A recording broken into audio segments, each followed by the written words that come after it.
appreciate you guys being here today. It should be a good discussion. It's good to meet some of you in person for the first time because I know we've emailed a lot, and so really appreciate it. And so I'll kind of just throw out each question, and then anyone is free to start. We'll go through what we have and then open it up to the audience at the end to ask questions. So maybe we should start with kind of a current issue in our industry. Have you seen any Suniva effect on your immediate business? Sure, I'm happy to jump in there. So absolutely. First off, we're very opposed to the whole Suniva case, and we've been pretty vocal and active in our voice on that subject. But the biggest impact right now that we're seeing is twofold. One is obviously in the supply chain. We're seeing a shortage of panels, or people that do have panels asking a premium for those panels. And we see some crazy behavior with people buying up capacity for what is available out there at a premium. We've taken the stance that we're not going to do that, and we'll see it through. We were just acquired by a big balance sheet company, so we're fortunate enough to be able to weather the ups and downs of whatever's going to come of it. The second thing we've seen is projects being delayed, whether they're channel projects for us where a developer has a project and they're kind of waiting to see what's going to happen before they want to finalize the deal and close the deal with us. And if it's a greenfield project, especially if there's a consultant involved, we see the ultimate end customer, the host of the solar system, waiting to see what's going to be the outcome before they award an RFP, for example. So I think it's definitely slowed down the industry, and we're in a weird wait and see mode. I guess I would concur with everything Scott said. I think the supply chain with panels has been a challenge over the last 6 months, largely due to Suniva and what's going on with that. I would say the more sophisticated customers are aware of it. Many of our customers are not. They're not really asking about it. We do a lot of small commercial projects and business owners, and trying to get people in by the end of the year, maybe ahead of a decision that doesn't impact them, and us kind of taking some of that responsibility on. But I think the date here, I think it's September 22nd for the ruling. Everybody ought to put that on their calendar. It's going to be pretty important because if there is a finding that there was some damage done, and then they're going to have a whole process on what that entails, and it's going to drag on that decision longer, and we could be in Q1 next year before we really know what the final outcome is if the president have to sign off on it. So it's a very important case to the industry, and hopefully we get a positive ruling on the 22nd. Well, I just met these guys a few minutes ago, but I'm in 100% agreement. So I'll just go more to the residential side, because I agree on the commercial side, people put off making decisions because we can't quote them knowing, until we know really what's going on. It's hard to confirm quotes. On the residential side, it's just never good when the industry has turmoil, and this is more turmoil that we don't need. It's kind of like when Solar World did it the first time in 2010 after the SPI in Dallas. And they would call me and try to sell me stuff. I'm like, I want nothing to do with you guys. And I'm the same way with Suniva.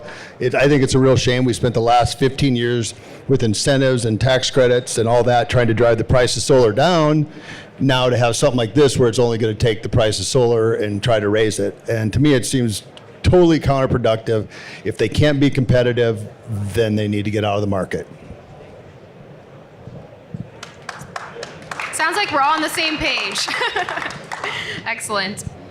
Thank you all very much. So, other than some of the issues you talked about already, I'm wondering what some of your biggest challenges are right now for your businesses, and what you're doing to address them. And I know the speakers are facing that way, but I know it's still kind of hard to hear with the show going on, so just a reminder to project. I'm kind of a soft-spoken person myself, but just try to remember to, so we want everybody to hear. Thank you. Well, maybe I'll start on this one. Probably the biggest challenge we've seen, we do a lot of our business in Massachusetts and in the Northeast, in markets like Rhode Island, Connecticut, is the changing of the incentive programs. And it seems like every year we have a start-stop, there's another change. Last year we took, in Massachusetts, significant hits on net metering that went through. We've also had the SREC program reduced in value twice. The one good thing we did get out of the Department of Energy Resources is they actually linked the current program to the next generation program. So they're working through a new feed-in tariff program in Massachusetts right now. It's called SMART. Some of us don't think it's as smart as they think it is at this point, but we're not sure when that's going to ultimately get implemented. It has to go through the DPU, and since Mass has really never been through a process like that, there's all kinds of opinions on when that's actually going to go into effect. So Q2, Q3 next year, and then in the meantime, we have this decreasing incentive program that kind of goes along with it. So a lot of starts and stops and uncertainty when you're talking to business owners about when to jump in. So I think that's probably the number one thing for us. I think for me, a little bit like you said, except we're in San Diego, so our market's a little more advanced. We've gone through all that. The rebates are gone. The tax credits kind of settled in nicely. In San Diego in particular, net metering 1.0 expired last year, so we've survived that. We've kind of survived all that stuff. Kind of now we're waiting for the time of use rate structure. There's always some kind of drama, which goes back to the Suniva case also. But other than that, I mean, our market's been pretty stable. I think our biggest, and I think everybody in my market, is cost of acquisition. We don't have unlimited funds for marketing anymore. We don't know exactly what marketing venues work consistently. Last year when the market after net metering 1.0 kind of expired, we had the chance to realize that, twice as much money in marketing doesn't bring twice as many leads if the people aren't interested. So I think just figuring out the lowest cost of acquisition, getting good high quality leads is definitely the thing we spend most of our time trying to figure out. And I would, for us, we were just acquired, and our new charter is to go put as many projects on our balance sheet as we can. And in this market, for us, sorting through the good projects from the bad projects has always been a challenge. And then you layer on what was said with ever-changing incentives, and that's always a challenge for us. And another thing which I think is interesting for this forum is you've got the non-utility scale developers kind of at odds with some of the utility scale. We're all in the same industry, but we're kind of bucking against each other in some of the SREC states, and I find that interesting. We're historically doing small projects, now we're doing larger projects. We're for all projects, but I think as an industry, we should try to figure out how all of the segments of industry, whether it's residential, non-utility, or utility, can all play together nicely, and it works out in a fair, and there's not a windfall for one or the other. So that's one of our challenges is actually within this space. Thank you all very much. As far as customer acquisition, I know that there's a panel on that conference session, I think after this as well in the ballrooms, but I was thinking about attending that myself, so that might be helpful. Have you run into interconnection issues with utilities, and how is that relationship evolving? You know what, I'll go first on that one only because I don't really have any issues with that right now. Again, we focus on a couple of markets pretty tightly, San Diego Gas Electric, a little bit on SCE, and we've been through the process for 15 years. So I don't have a lot of the issues, but I do know that this happens in other places in the country. I want to move to San Diego. It's got beautiful weather and no issues with interconnection. So we have a love-hate with the utilities. I think the biggest challenge for us is the secret black box that, due to national security, is super secret. No one can know what's happening in that box. So, having a great engineering staff, I think, is important to at least have a chance at the interconnection. But the ever-changing, unknown black box that we call interconnection with the utilities is our biggest challenge. Yeah, what we've seen in the last few years is a significant increase in interconnection costs. We're seeing more and more studies in the markets we serve. Usually, if you're a half a megawatt system or below, you wouldn't see any additional studies. You wouldn't see any additional interconnection costs. Now, we're seeing. I had a system the other day that was 80 kilowatts AC that went to study.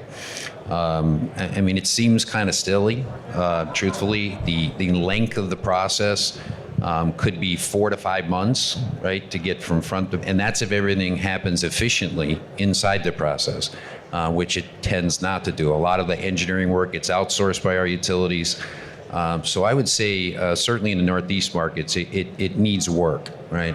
We don't have a great partnership with our utilities in the states, especially in Massachusetts, I would say, and it's starting to change, but it's been probably one of the biggest challenges we have. And as time goes on, and circuits get fuller and fuller, it becomes a bigger and bigger issue, and we really got to work together to solve that. It can't be us and them, right? It's got to come together, or it's just going to hurt the industry. Very well said. I know a lot of solar in the past, a big part of it has been educating your customers why solar is important. Do you feel like there's still a lot of education to be accomplished, or do you think that people are kind of getting it and the benefits and understanding why solar might be a good option? So I'll jump in. I think it's my turn. I think it's state by state or region by region on how sophisticated. I think Californians get it, and it's pretty mainstream. It's great to see at this conference. You've got a whole section from Vermont. So we're seeing non-solar folks promoting their state at a solar conference. So I think that speaks to those areas where it's becoming common. What we're seeing as we now are looking at a more national platform is those pockets, mostly in the center part of the country, aren't as sophisticated and knowledgeable, and it's still the black magic of what solar is. And some of the Southeast still has some misguided perceptions on the cost of solar. And it's usually around cost, and that's the number one thing that we combat against.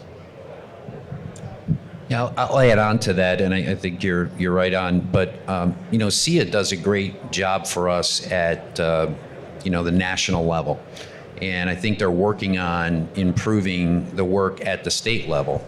But I think it's up to us, right, as solar developers, to coalesce, bring organizations together, and work with them, right, along the lines of education. And like in our markets, Department of Energy Resources, they do a little bit, but not nearly enough.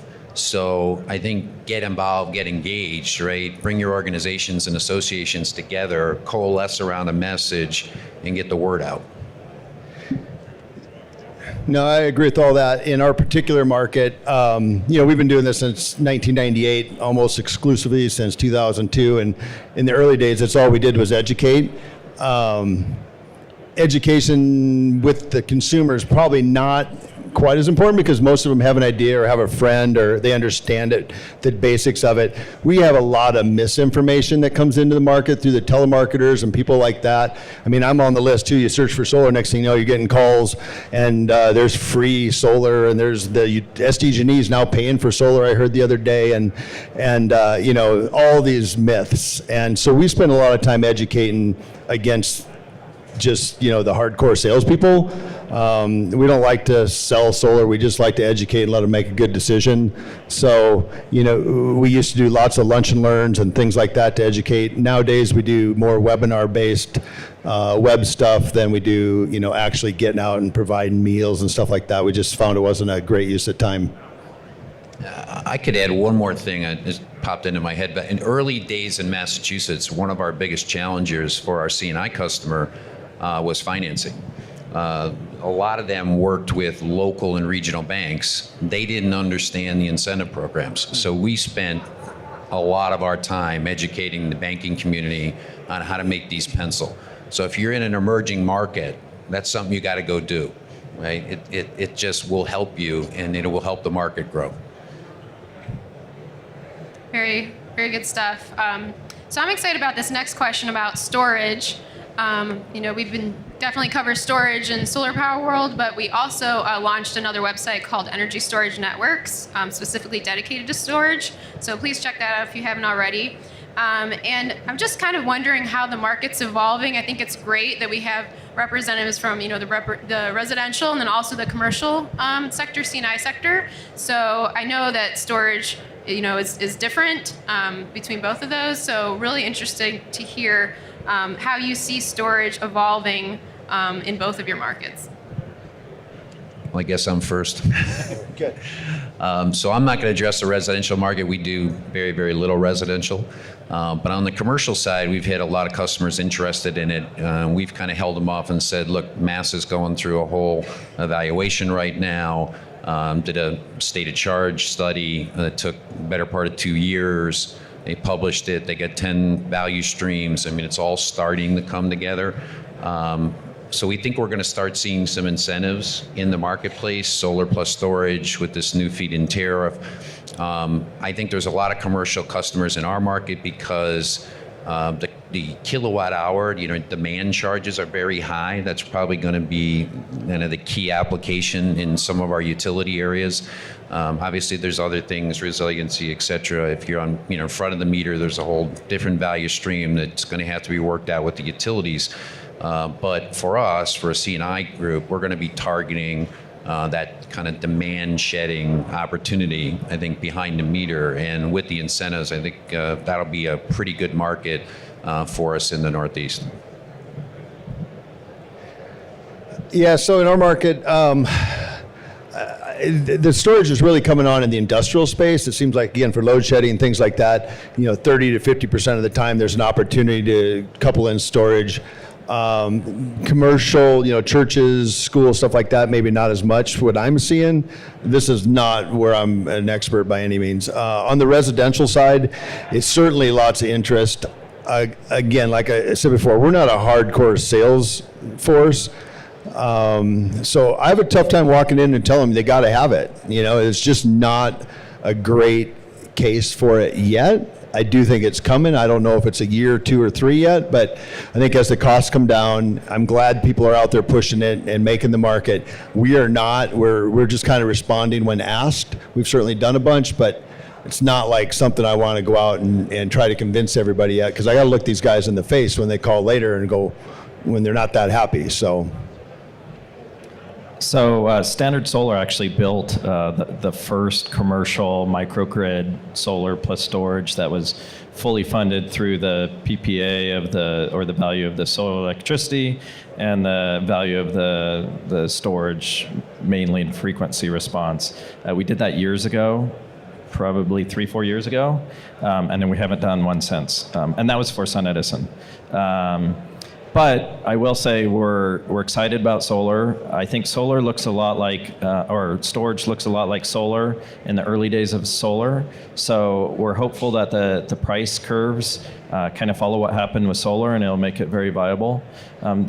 We were acquired by a Canadian gas company who also happens to own Green Mountain Power, who's the electric utility in Vermont, and they've done quite a bit of solar with storage, and they're kind of contrary to most of the utilities. They don't even like to call themselves a utility because they've done white papers that show that the storage actually is a savings to the rate base, where most of the argument from utilities is solar plus storage costs so much money and it's a hit to the rate base. And so it's nice to have a sister company that we can point to that has that expertise that I think gives us a little bit more comfort. So we're very comfortable with it, and we're excited about the future.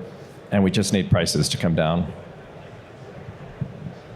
Absolutely. Just kind of being at the show, like what I've seen, it's interesting to hear the different use cases where the value might be there even more than the economics. So they were talking about, in one session I was in, about with all the natural storms and disasters happening, wouldn't it be great if all the police departments had solar and storage so people could come in and charge their phones, and then all these kind of shelters where people are staying right now, if they had a backup source of power.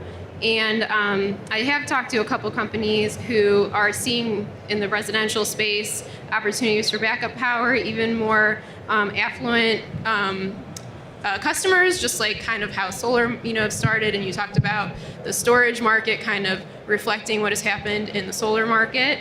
And I also heard one utility that was thinking about maybe doing peak demand charges for the residential market for homeowners. So that could really change the storage space as well.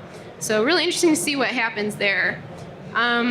Consumer protection and business ethics has been a big focus for groups like SIA and IREC. So do you see these issues in these areas in your everyday work? And can you give a specific example? How do you handle this and maybe be the bigger person when maybe you see a competitor kind of approaching consumers in a way that you don't agree with? Anything like that? Want to jump on that, Chris? Yeah, I can jump on.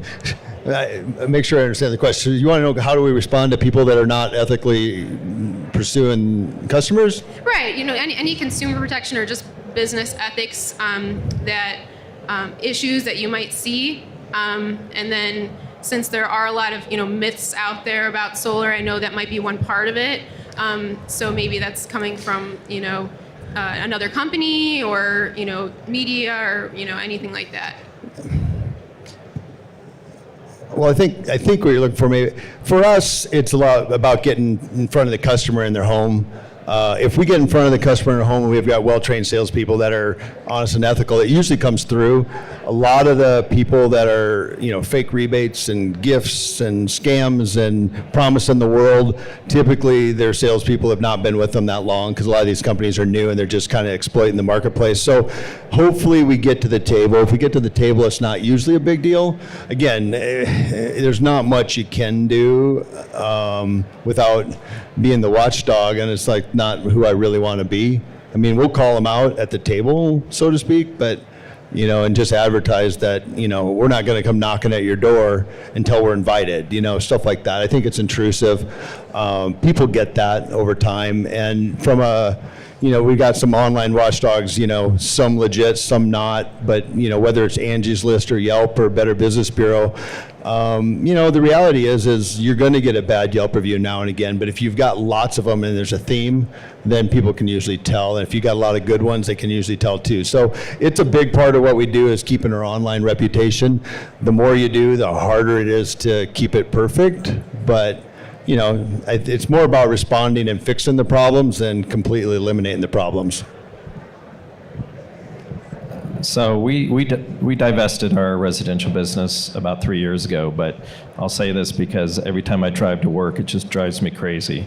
So there's some national residential solar companies out there, and we're on the East Coast, but I drive by these houses where they're installing solar on the north side of the roof. There's conduit everywhere, and the roof is 25 years old. And I think that's unethical that and most likely they're offered some kind of PPA or lease program, and the fine print obviously says that you have to pay them when you have to take that off to replace that 25-year-old roof. So that's my personal burr under my saddle. On the commercial side, I think the bad behavior is just companies out there, and I don't know that's unethical, it's just a business decision, where there are companies out there who bid in extremely low, assuming forward cost curves are going to continue on the same pace. So that kind of sets the market for all of us.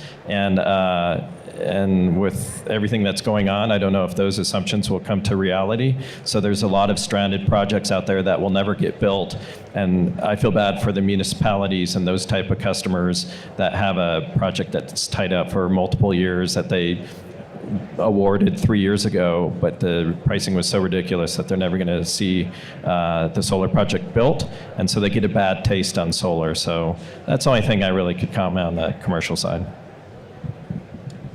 I guess I'll just add one thing. I think through some of our associations in the Northeast, we've done a lot of work with, permitting and local municipalities and, the fire chiefs and really trying to coalesce around standard ways of doing things and doing them right and then sharing that within the industry. It's difficult because, different towns have different views on the way they want things done. But the more commonality we get, and I think that's through education and understanding, the better it gets from a permitting standpoint. And that helps us as developers knowing that we can implement a solution consistently from town to town. So that's ongoing work, but I think doing it through your industry associations and engaging, not sitting back and waiting, I think is an important aspect. Again, that's kind of that partnership with with the public sector that you got to do. All very good thoughts. Thank you. Oh, okay. We were gonna maybe at the end. Is that okay? All right, you're first. So I'm wondering how financing has evolved for your customers. I know on the residential side, I've heard there's been a trend away from leasing to owning systems, and just wondering on the commercial level, how financing has been there as well. So how have you seen that evolving? I'll go with residential for off the bat. I mean, we were there in the early days of like the Home Depot programs and stuff that were very influential in the early days of solar before like Solar City and stuff came in and took over. And Home Depot as an entity was very good. We had great financing. People don't remember it, but like 04, 05, 06, it's like we had some of the easiest qualify, lowest interest financing available. So in some ways, in the last 4 or 5 years, the platforms that we use to get credit checks, things like that, the payment structures, and I think that just because they're more informed of what they're actually lending money for, it's come a long way. I don't know that the deals have gotten any better necessarily. We've always primarily been cash or ownership and not so much lease or PPA. So, we loved when people came in selling a PPA because we'd just come in and sell, here's how you can own it for the same amount of money in less years. I'm gonna let these guys, I think they got a lot more information on the commercial than I do. A couple things, I guess. We work, again, with a lot of local banks and education. So business owners who want to own their own tend to do it through their own, relationships. But there's financing solutions out there with operating leases now, where you can monetize the tax benefits if you can get approved and your credit profile is good. They can buy down that lease payment. You'll have a term of, say, 7 or 10 years. You have a 15% residual that can be turned into a loan, and that's a way for someone who, say, doesn't really have a tax appetite but is in a good financial situation to own their own system.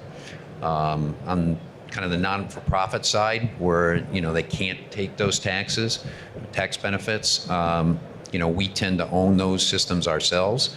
But there really hasn't been the one solution in the industry in the C&I space that I think is kind of a gap is someone who's willing to aggregate, right, and do an aggregated solution. Because that tax is a huge component, right? You've got to be able to monetize that in some way, shape, or form. The tax equity market tends to be a very, big tranche. So putting together those financial solutions, I think, is still an opportunity out in the C&I space. It's come, along, and there are some banks that are offering it now. It can be kind of high cost to kind of put together a fund. So it certainly is, something that you'd have to gulp about to enter into it. So I think there's an opening in that market for the finance community going forward. I'll make a shameless plug. So Standard Solar is very interested in financing projects, and we will actually aggregate. We hit the jackpot when we were acquired, and we were just acquired about 6 months ago. So we were acquired by a utility that has U.S. tax appetite and is eager to invest more funds into the U.S. infrastructure, in particular solar space. So that's a new position for us. I've been with the company since 2008, and we've always been on the other side of the fence where we're working with financiers. So that really is our business model. Now, the big question on the C&I space, there still is a gap for the smaller stuff. So below 500 kW no one's really solved that yet. we would like to, but we haven't solved that yet. But we can certainly aggregate up projects, and we're fine looking at projects in the 500 kW and up. We'll aggregate up, and we can do that. The other option, if you don't want to just do a standard PPA, that was sort of mentioned that we're seeing with some of the municipalities, for example, can go get an operating lease through a municipal operating lease where they own the system, and their cost of capital is so low that even though they're not monetizing the ITC, it may actually still be better than, certainly better than some of the folks that are out there that are private equity backed, looking for those private equity type PPA returns. It might just be better for the municipality to go borrow the money at very low cost capital. Excellent. A couple more questions for me, and then we will have some time to open it to the audience. And then at 1:30, we're going to have a similar panel, but with utility contractors. So how can installers work better together with the realty and home building industries? Go ahead. I'll jump in on the commercial side. So this is new to me this year, first time I've really seen it. We've talked to a lot of property management companies, and it's never really been the plethora we always thought it would be, because the leases within their buildings never aligned with a long-term PPA. What we're seeing now are people hiring those property managers who have stood up energy divisions within that property management as a new form of revenue. So we are seeing some national accounts going through those property managers looking for solar solutions. So that's something new for us that I think will be a trend that you'll see a lot more of. Yeah, I'll add on. We deal with quite a few folks who have large real estate portfolios, and one of them, I love this term. It says it's the tenant that doesn't talk back, right? So I put solar on my roof. It generates a revenue stream for me. It's a long-term revenue stream. Now the challenge with it is a lot of those guys flip properties pretty often. So they've got to hold it at least through the recapture period with the ITC at a minimum. So you're not going to be doing entire portfolios, but I think there is an opportunity there. Once they understand what the tax benefits are and what the cash flow scenario is, they like it, right? And they understand it. So we've had pretty good luck with real estate companies. We don't do much on the residential side. So, Did you say something about national home builders too? Okay, yeah, maybe I'll just address that piece of it, because I think it's been every installer's dream to work with a big national chain home builder. Look at all that solar, all those houses.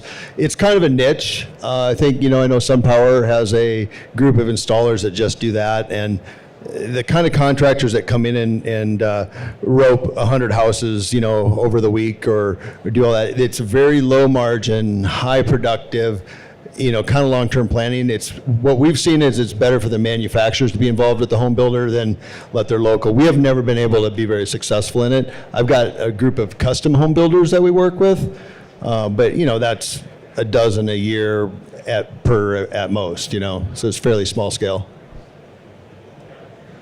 Okay, thank you. Last question for me is about workforce diversity.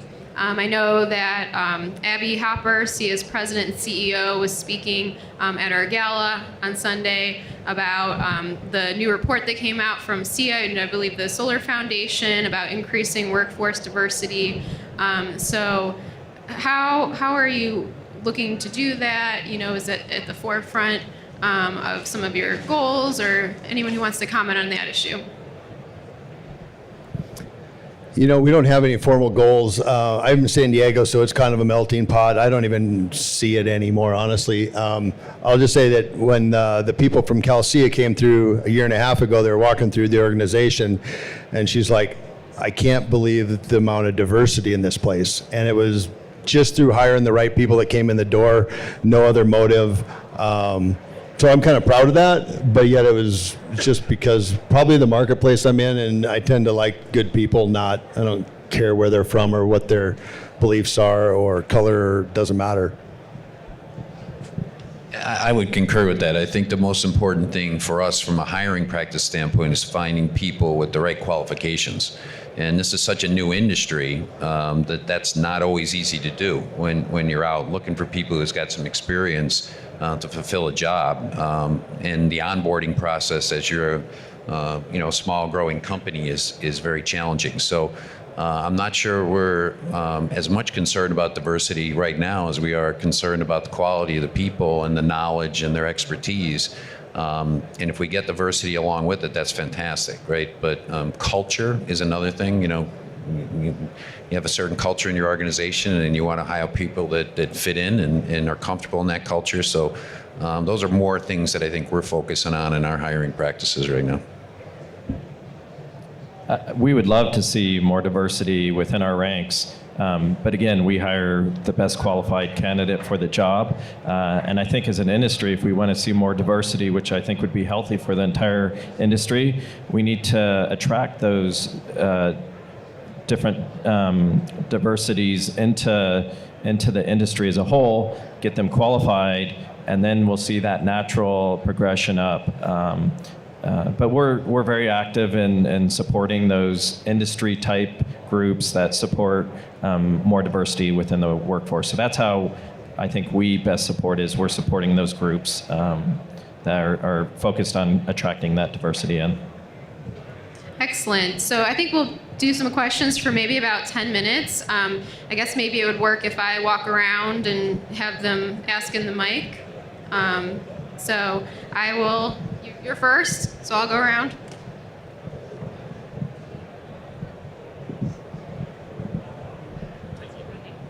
That's good. Hello. Thank you for your comments. It's been great and engaging conversation with like minds, so I appreciate the comments so far. One topic on ethics and then the example of the house with the old roof kind of sparked my interest. I'd love to hear any thoughts or comments on the sales strategy of including a new roof with the solar, and then the opportunity to include that in the tax credit, because we have seen that pushed by other installers in the area. So we'd love any comments that you have on that. Is your question more on the residential side?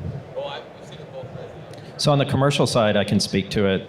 We actually have a program with a partner to include some roof into our long-term power purchase pricing, and we're happy to do that. And basically what we're doing is we're taking those costs and amortizing over the life of the PPA, and we're very comfortable in doing that. What you have to be careful in going to the ethics question is that's not ITC eligible. So there are companies out there who might be gaming the system a little bit, increasing the basis. It's not as bad on the commercial side because almost every commercial project gets a third-party valuation, and that third-party valuation really sets, and it's not just cost-based, it's cost, but it's also revenue-based. So the PPA rate would have to support the basis. But we're happy to include a roof, but we're not going to game the ITC when we do it. Yeah, I would concur completely. Our advice from all our, tax guys is that it's not eligible. I know there are people who have been a little more aggressive with that, but that's not been our position. Yeah, in the residential, you see it all the time. You can't advertise it, but every time we don't include roof improvements, it comes back, and you get the customers that are like, well, if you tell them they need a new roof, they don't want to do the project. If you go ahead and install it, a year later or 5 years later, they come back and go, well, why didn't you tell me I needed a new roof? So it's always kind of feeling out the customer and what they need. I mean, if it's asphalt shingle, we just try to make the improvements under the area we're doing and build it into our price, because it's what it takes to do the job right. And I think it's fair to say that all costs to do the job right can be included. Do I think you can go put a whole new tile roof on the house and run it through the ITC? Absolutely not. So people do it all the time. So I think ethically, you just got to kind of do what's right for the customer. There's a lot of stuff going on in the industry that, definitely bends those rules. I mean, you have to do a roof analysis for a commercial project. I mean, you just have to, or you're not, you're not doing diligence that you should on the front end. So that's every project we do. That's part of the upfront Okay. Well, thank you all so much. Thank you for being here. This is really helpful for us since our mission at Solar Power World is to help solar contractors be able to do their jobs better. This is great for lots of story ideas, and we will move to the utility side in a couple minutes here once we get set up. So let's have a round of applause for our panel again. Really appreciate you guys being here. Thank you.